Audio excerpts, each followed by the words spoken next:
arriver vis-à-vis des collectivités territoriales. Préalablement, je vais présenter mes collègues qui ont eu l'amabilité de participer à la construction de ce livre blanc. Donc Stéphanie Dupullon. Directrice de marché, secteur public, le groupe La Poste, bonjour. Et Nathalie Bourdon. Nathalie Bourdon, donc je suis chez DocaPost qui est la filiale numérique du groupe La Poste. Et donc Fabien Ferrazza, je suis délégué du groupe au secteur public local, chargé de pouvoir définir avec l'ensemble des branches et filiales du groupe La Poste les nouvelles activités dans le secteur public. Alors l'idée et le contexte sur ce livre blanc est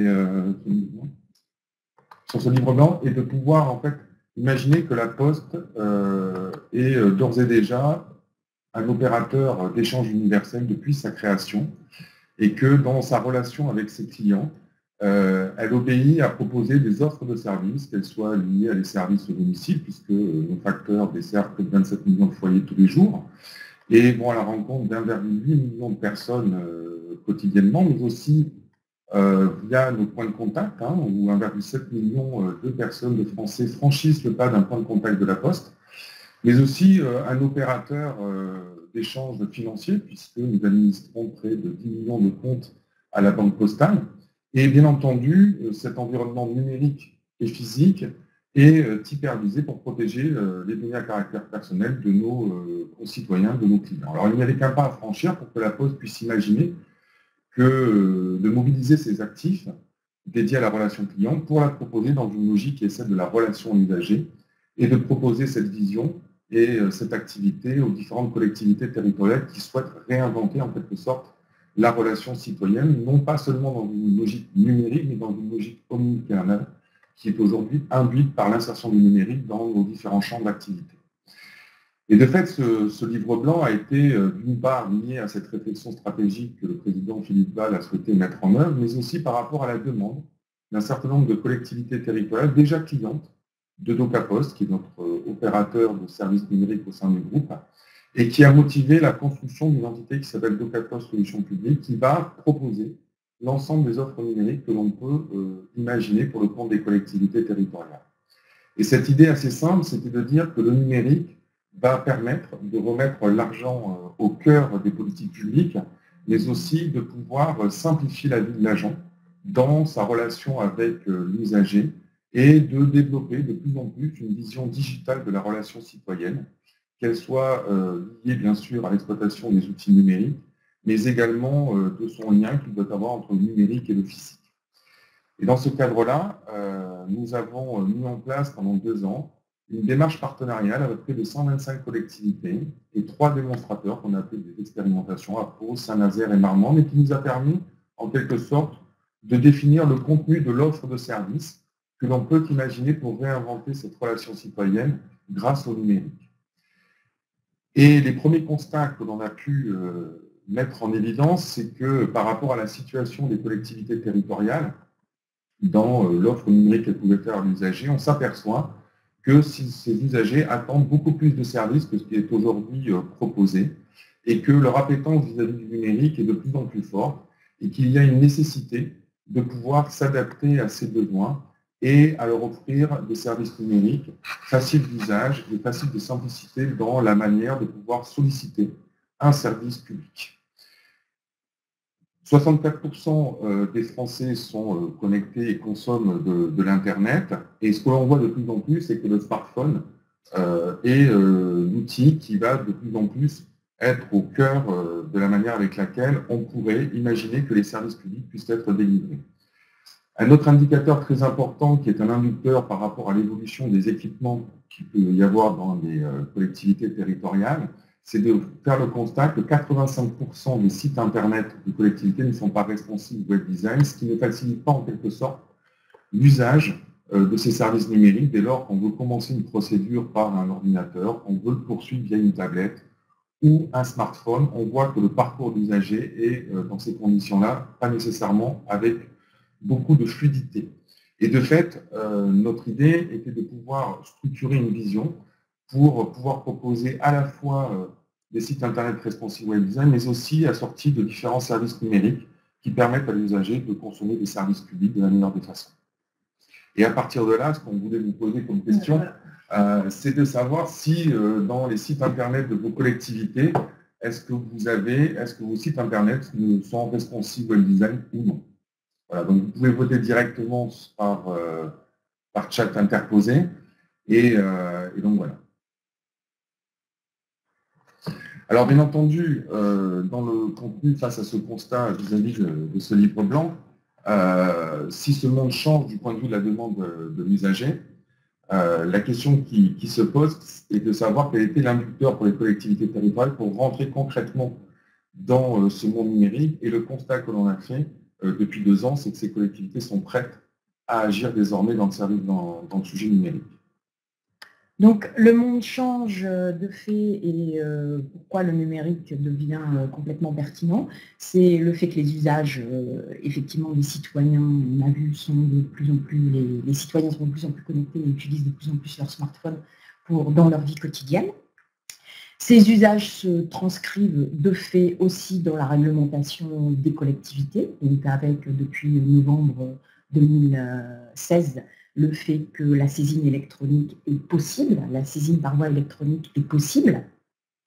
Donc on voit bien que le monde des collectivités suit le monde des usages. Et puis on voit aussi que l'organisation des collectivités, à savoir les communes, leur regroupement en intercommunalité, le fait qu'il y ait des EPCI, tout cela n'est pas forcément complètement lisible pour le citoyen. Et le fait de s'organiser avec un guichet unique qui pourrait être un guichet numérique nous semble avoir beaucoup de valeur. Donc juste pour compléter, c'est vrai que ce que l'on constate, c'est que la saisine par voie électronique devient l'élément en quelque sorte obligatoire vis-à-vis duquel la collectivité s'engage dans ce monde numérique, qui va être collé à une évolution très importante.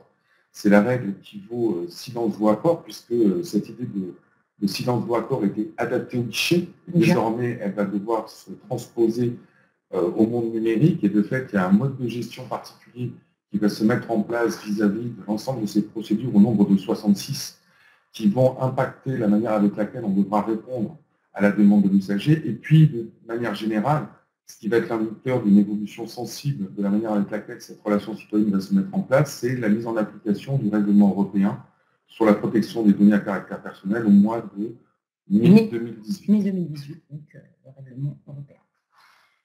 Donc l'idée de ce guichet unique, c'est ce qu'on a appelé, nous, engager une conversation avec l'usager. En fait, l'usager, dès lors qu'il prend contact avec sa collectivité, il peut commencer par le biais d'un site web, ou il peut entrer en contact par courrier, ou il peut se présenter dans un guichet. Et en fait, quelle que soit son entrée en relation, ou quel que soit le moyen par lequel il continue à sa démarche vis-à-vis de la collectivité, le fait d'avoir une vision omnicanale, c'est que tous ces canaux se parlent et que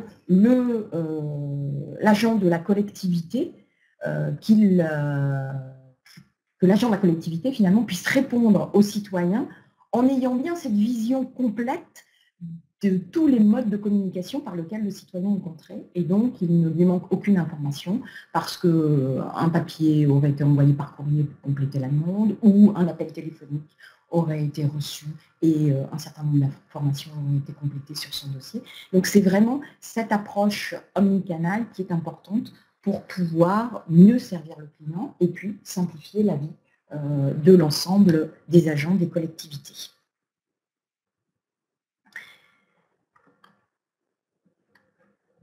Alors, qu'est-ce que ça implique, ce mode conversationnel? Eh bien, ça implique surtout de ne pas finalement reproduire le process qui préexistait dans le monde physique et uniquement papier, où on voulait en fait qu'un dossier soit complètement complété et terminé pour pouvoir le traiter.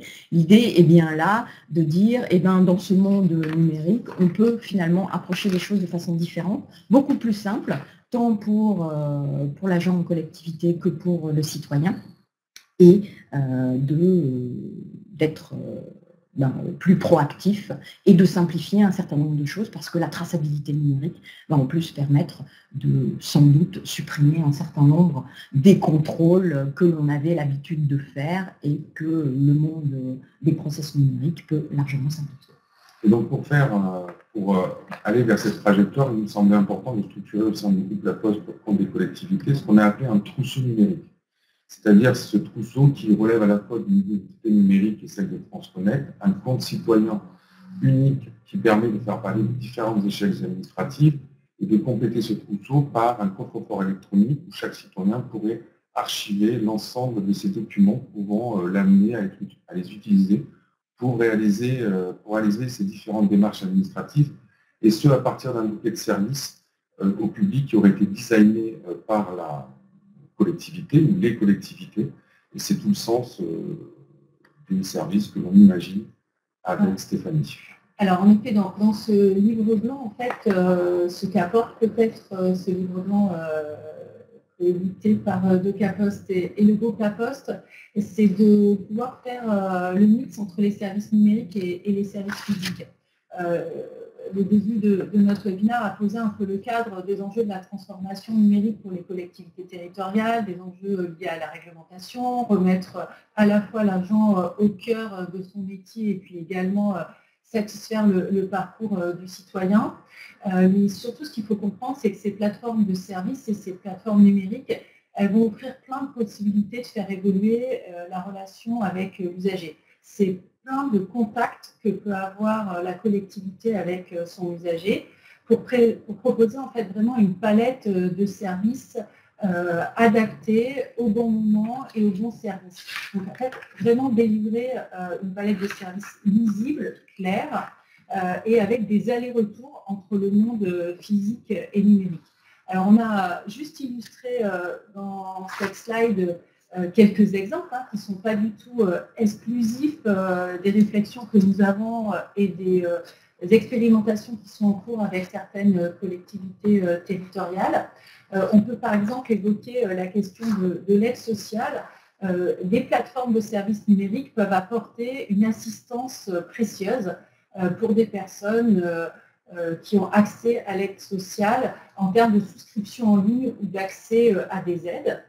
Mais également, ça peut permettre de remettre aussi un accès au droit à certains des citoyens ou des usagers de votre territoire. On peut donner un autre exemple autour de la culture et des loisirs.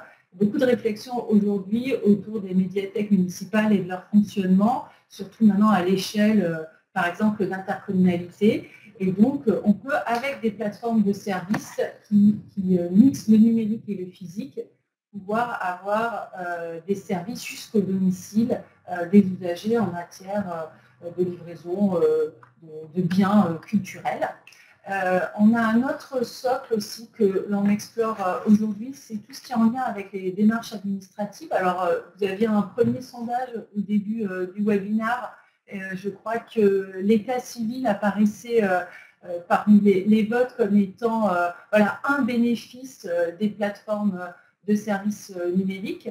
Donc en effet, on peut, grâce à ces plateformes de services, faciliter l'accès à des démarches administratives, mais également mixer avec de l'intermédiation à domicile. C'est des réflexions qu'on a en cours, notamment sur les titres sécurisés comme les cartes nationales d'identité ou les certificats d'immatriculation. Ce qu'il faut aussi comprendre, c'est que peut-être que l'arrivée du numérique dans les parcours des usagers, c'est à la fois d'une grande richesse et ça permet des parcours sans couture, mais il ne faut pas oublier aussi les enjeux de médiation numérique. Et on peut très habilement apporter des services physiques auprès de certains des citoyens les plus démunis pour les accompagner dans l'accès aux services numériques. Et donc c'est aussi des voies qu'on explore pour une société plus inclusive. Alors, il y a deux éléments importants, c'est cette idée que globalement ces plateformes omnicanales de services permettent d'imaginer qu'une procédure administrative ou un service public qui sera amené à un citoyen pourrait commencer par une voie numérique. Stéphanie parlait de la question des bibliothèques, on peut très bien imaginer, comme on est en train de le tester dans nos démonstrateurs, que l'on puisse s'inscrire, c'est tout à fait possible, par la voie numérique à sa bibliothèque, et après de pouvoir avoir le choix, lorsqu'on réserve un ouvrage ou un média, de se le faire livrer à domicile, soit parce qu'on est une personne, un public prioritaire, et là la collectivité joue son rôle de solidarité au sein du territoire en proposant en quelque sorte la gratuité, en tout cas ce qu'on observe à ces publics-là, mais on peut très bien imaginer dans ces modes de service qu'un autre modèle économique puisse émerger, c'est-à-dire que tout un chacun qui ne serait pas prioritaire puisse, pour des raisons de confort, se dire, écoutez, je suis prêt à commander ce service pour qu'on me livre chez moi le média que j'ai pu réserver pour mon enfant et me dire que je serai livré entre 18 et 20 heures du lundi au samedi par la Poste ou d'autres opérateurs de livraison qui seraient connectés à cette plateforme. Et ce qui est assez intéressant dans le développement des plateformes que l'on met en place, c'est de s'apercevoir qu'au final, une plateforme répond à un bassin de vie, très concrètement, et que le citoyen, en fait, se fait fi, en fin de compte, des échelles administratives.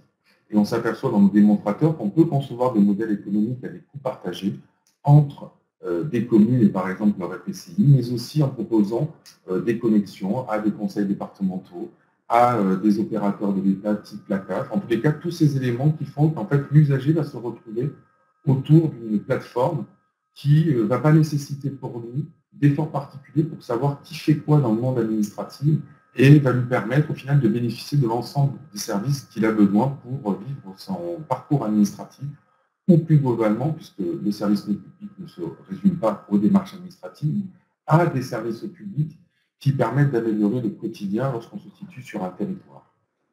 Une remarque, oui. Pas de problème quand il s'agit de fournir des informations générales, mais cela devient plus délicat lorsqu'il s'agit de délivrer des autorisations et des documents officiels, parce que les élus qui ont délégation du maire ne sont pas forcément en ligne et les agents qui répondent ne sont pas forcément habilités.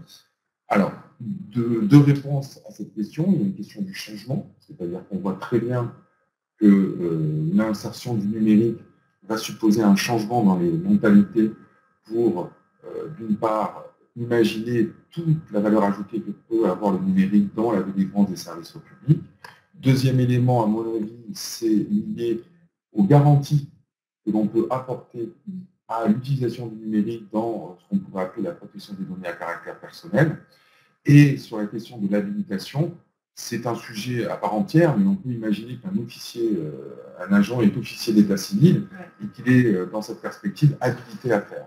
Et d'autre part, lorsque des agents travaillent sur des services publics, c'est aussi par rapport à des compétences qui sont déléguées par la loi et traduites réglementairement dans la manière de pouvoir rendre ces services aux différents usagers de son territoire. Une autre remarque, c'est sur le fait que sur l'état civil, la généralisation de Conedec va rendre obsolètes les demandes en ligne par le citoyen. On voit d'ores et déjà qu'un certain nombre de villes sont connectées à Conedec et néanmoins, le citoyen a besoin de récupérer des documents pour un certain nombre d'actes. Et donc, certes, il y aura des transferts directs des villes vers les notaires, c'est déjà le cas, ou des villes vers d'autres administrations, mais à un moment, il y aura bien l'émanation d'une demande du citoyen, même si au final, il ne reçoit pas le document ad hoc sur le sujet. Donc, la plateforme permet bien cette intermédiation des informations et des données. Et peut-être c'est un élément, là, justement, qu'on n'a peut-être pas évoqué, de simplification, c'est-à-dire, en fait, via des plateformes de services et l'arrivée du numérique, on peut avoir une simplification des démarches administratives parce qu'il peut y avoir des transferts de données, sur accord bien sûr du citoyen, pour faciliter et renseigner des données sur chacun des citoyens dans le cadre de ces démarches administratives. Absolument. Absolument. Et donc, en fait, l'idée que l'on a, c'est de structurer par rapport aux autres susceptibles déjà de proposer aux collectivités territoriales un parcours sans couture, qui implique à la fois cette simplification pour l'usager, mais aussi pour l'agent, qui doit désormais pouvoir gérer une vision, enfin, en tout cas un environnement multicanal de la demande des usagers, avec un exercice très important qui est bien sûr de pouvoir donner toutes les conditions à l'usager pour avoir ce parcours sans couture et qui renvoie à la question du site internet, par exemple responsive web design. Et on voit par rapport à vos réponses que 66% des présents et relevant de collectivités territoriales ou de délégataires disent disposer déjà d'un site responsive web design. En tous les cas, reste un chemin à parcourir pour les 34% autres, et donc une évolution déjà importante à imaginer. Le deuxième sujet stratégique, c'est que pour avoir cette vision omnicanale, il va falloir travailler l'interopérabilité de ces plateformes avec l'ensemble des éditeurs métiers.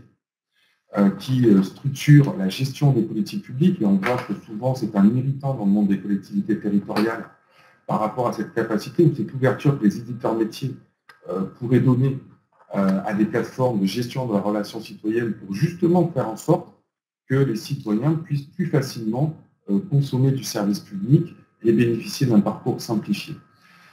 L'agent, dans son travail, devra lui aussi bénéficier d'une ergonomie et d'un parcours sans coupure pour optimiser en quelque sorte ces tâches du quotidien dans la gestion des demandes qui sont faites. Et on voit tout un ensemble, bien entendu, très important, c'est que tout cet environnement agent-usager va être conditionné par l'encadrement des normes qui se feront, par exemple, dans le cadre de la télétransmission d'actes qui peuvent se faire entre une collectivité territoriale, sa préfecture ou d'autres opérateurs de l'État. Et en tous les cas, c'est ce type de plateforme que l'on souhaite mettre en place, que l'on co-développe avec des collectivités territoriales, pour proposer une nouvelle génération de plateformes de services qui ne sont pas essentiellement numériques, mais bien omnicanales, pour permettre au final une simplicité dans l'usage des services administratifs. Et peut-être qu'on peut dire aussi, c'est vraiment de faire coexister le physique et le numérique, et peut-être que même on améliore en fait le service physique avec l'arrivée du numérique qui simplifie des pans à moindre valeur ajoutée et qui permet d'avoir, quand on a vraiment le contact avec l'usager, que ça soit en guichet ou au domicile de l'usager. On croit à ce service aussi qui arrive jusqu'au domicile de l'usager. Il est amélioré parce que d'autres parties ont été simplifiées grâce au numérique. Tout à fait. Et en fait, ce qu'on voit, pour juste finir sur ce point-là, c'est que très souvent, on se dit qu'on est au début d'une histoire, mais en fin de compte, pas tant que ça, puisque dans nos démonstrateurs, on s'est aperçu que sur une politique publique en particulier, qui est le commerce local, c'est que l'administration d'une place de marché locale qui vise à proposer des services à ses usagers, en fait, permet déjà ce parcours client et d'aller jusqu'au bout. Parce qu'il est adossé à une plateforme numérique et connecté à un système logistique qui permet derrière de rendre le service qui est demandé par le citoyen. De fait, on imagine que ces plateformes dites de services publics, ce n'est pas tellement un mythe, mais une réalité par rapport à des exemples que l'on voit par exemple sur des places de marché locales. Alors l'enjeu qui nous paraît important derrière, c'est tout ce qui va être attrait à la gestion et à la protection des données à caractère personnel. Puisque là, on rentre dans un environnement qui va complètement être bouleversé par la mise en place du règlement général sur la protection des données à caractère personnel. Alors bien entendu, ça ne concerne pas que le secteur public, mais ça concerne aussi le secteur privé, au premier rang duquel se trouve la Poste. Et dans cette perspective-là, ce que l'on se dit très simplement, c'est de pouvoir accompagner dans la mise en place de ces plateformes toutes les collectivités territoriales dans la gestion de leurs données à caractère personnel, pour dire qu'en quelque sorte, la donnée à caractère personnel est d'abord propriété du citoyen, sous la responsabilité de la collectivité territoriale et de son opérateur de service.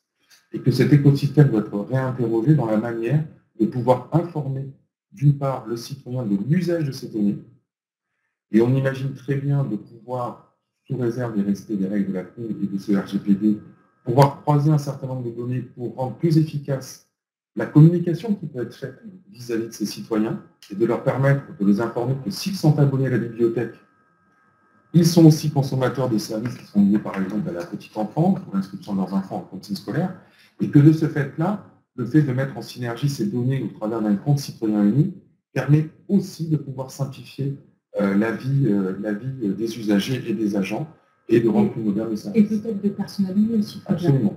Parce qu'on connaît mieux, du coup, vous connaissez mieux votre citoyen, votre usager, et peut-être la demande aujourd'hui de personnalisation, on la voit dans le monde marchand, mais elle arrive aussi au niveau du besoin de services publics qu'ont les citoyens. Absolument. Donc en fait, on voit bien que c'est à la fois l'enjeu de structuration d'une offre de services par des plateformes qui vont émerger et qui vont pouvoir être exploitées à partir de cette logique de personnalisation, de pouvoir adresser la bonne information à chacun des usagers ou des citoyens présents sur le territoire. Tu avais une question. Oui. Le formulaire administratif de votre collectivité prévoit-il de demander à l'usager le droit de réutiliser ses données personnelles pour optimiser les services rendus? Alors c'est 42%, oui. C'est 5 non, réponses. 58%. Voilà. 9 réponses. 9 réponses nous disent non, 5 réponses nous disent oui. Alors, ce que l'on observe dans nos démonstrateurs, c'est que même dans une relation qui est aujourd'hui une relation physique, cette question de l'information, de l'usage de ces données n'est pas nécessairement évidente. Elles se font sur une ou deux politiques publiques, mais pas sur l'ensemble des politiques publiques.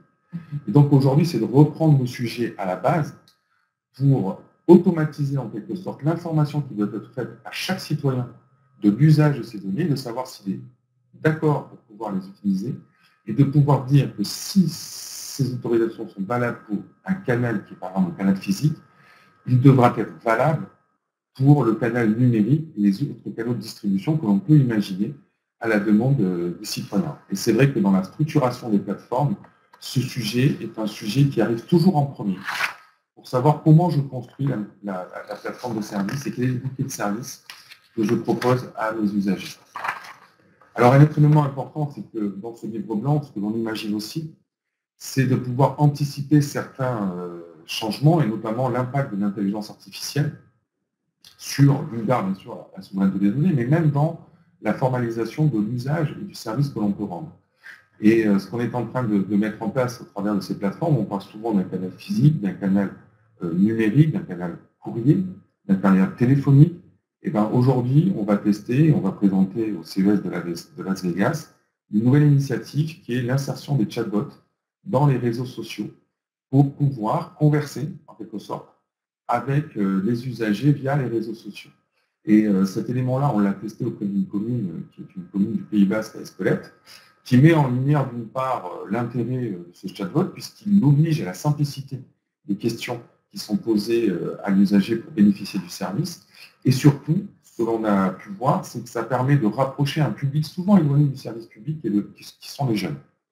Et donc, ce canal, pour nous, est stratégique dans la manière de pouvoir, au final, proposer des services à toutes les populations présentes sur un territoire. Il y a une question sur l'indépendance des outils d'évaluation du respect du règlement général, la protection des données des GAFA.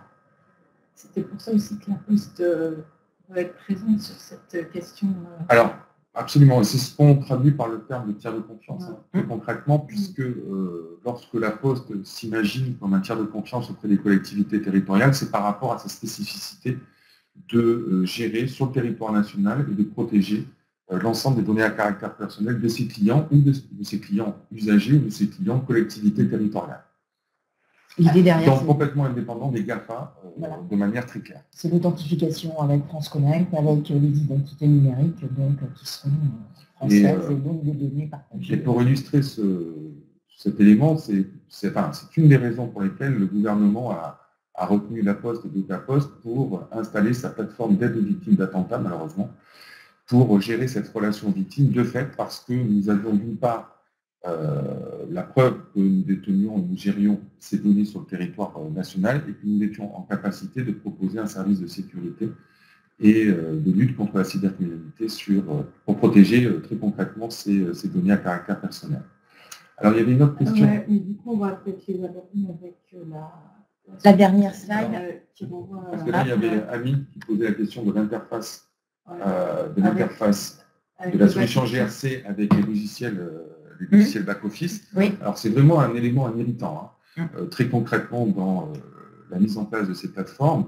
Et donc, aujourd'hui, ce qu'on est en train de réfléchir, c'est vraiment l'objet des démonstrateurs, c'est de pouvoir mettre à disposition une infrastructure nationale adossée à un compte citoyen unique et une plateforme d'API qui va permettre à chacun des opérateurs éditeurs de pouvoir se plugger, comme on le fait au final lorsqu'on met en relation nos systèmes d'information à la Poste pour proposer une seule et même offre de service. Et du coup, vous pourrez approfondir tout ça dans d'autres webinaires qu'on va programmer durant tout le premier semestre 2018. Donc, on vous donne rendez-vous en fait. Voilà. Dès le 21 décembre et jusqu'au 17 mai pour 6 webinaires pratiques qui permettront de rentrer très concrètement dans ce livre blanc que vous pouvez télécharger. Grégory d'ailleurs redonne le lien de téléchargement du livre blanc. Vous le voyez à l'image. Les différents webinaires seront plus pratiques, plus orientés sur des éléments en fait qui vont étayer un peu toute la réflexion de La Poste et du groupe La Poste, à la fois sur la logique des guichets, la question de l'agilité entre collectivités, la simplification et la mise en œuvre de certaines politiques publiques, l'optimisation du parcours de service et l'expérience des agents. Donc là, on va parler plus de l'intérieur de la collectivité. Et on reviendra également sur la question des frontières traditionnelles entre le physique et le numérique, voilà, au service des territoires. Et donc, bien sûr, par rapport aux questions qui sont encore posées, on se permettra de revenir vers vous pour répondre et vous accompagner le cas échéant dans la mise en œuvre de cette plateforme. Merci. Merci à vous. Au revoir et bonne journée. Bonne journée.